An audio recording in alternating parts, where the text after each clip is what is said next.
All right, that's video number 3, and we're moving towards cities and looking in a very short video the issues regarding our cities. And I will just set up on a couple of issues. Of course, we could, I think, spend a full lecture, if no more, on just the issue regarding cities, but that's not the point, really. Just want to give a couple of examples. Our city first, I mean, if you look at those pictures, they are all looking like that, with a lot of residential areas where families are living in this home with a lot of space. But if we look at the land use, in fact, it tends to be low density, meaning that we tend to have only a couple of people for a big surface. So we're not making a use of the land as much, and we kind of overusing, we tend to over occupy the space for the little population we have.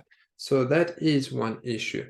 Then this lead, in fact, to the increase of our population, of the population, and the increase of size of our cities. We already covered those pictures, the expansion of Las Vegas over time from 1973 to 2000, 2009. And we've seen that over the last 40 years, Las Vegas have grown not just from the center, but from the center to the outside, moving toward what we call the urban sprawl. The urban sprawl by the fact that you're urbanizing the population, you're making the population coming to your city, and your city is growing from the outside. This comes from these issues of single-use zone, the fact that some zones will be for residential, some other zones will be for business, other zones will be for hotels, other zones, etc., will be for industry and all of that. And it relies a lot of on the dependency of automobile, of cars. Without cars in those cities, you cannot do anything. And that is one of the big issues. I'm asking you to think about negative impacts of the urban sprawl, which comes with that, the fact of the different impact that could be on the environment and on the people.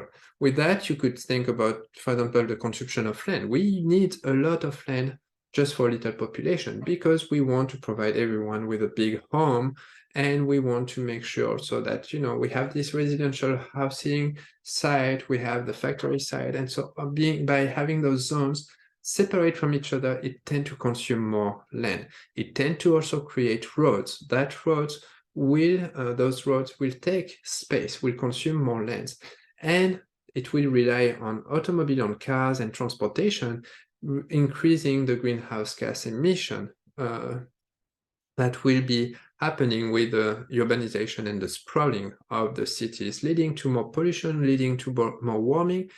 And if we think about people, leading to more stress, to more time on commuting, to less healthy habit and less healthy food consumption, leading to, in fact, an obesity increasing in the population and an increase in social inequity, meaning that you start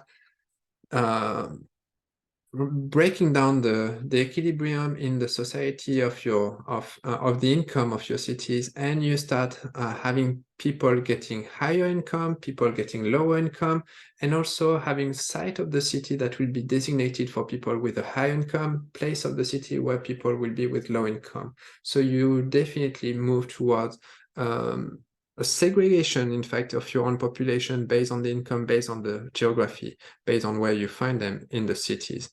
One of the final issue has been already they talked about it in the previous video. It's the idea of warming up of the cities by the fact that we are building up a lot of buildings and streets that tend to be dark color, and that's those infrastructure tend to absorb more of the sunlight. And we observe an increase in temperature as we come from the outside of the city toward the inside.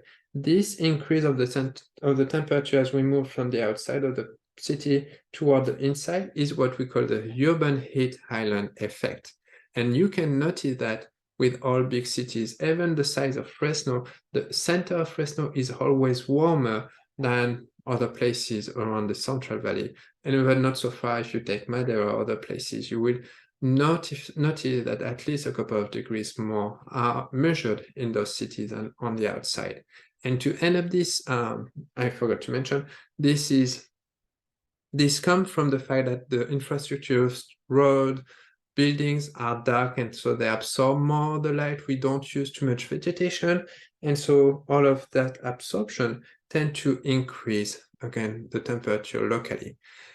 I'll play this last video, and that will be, after this video, will be the end of this recording. And once you are done, please join me in video number 4, in which we're going to talk about how to make our cities greener, more eco-friendly.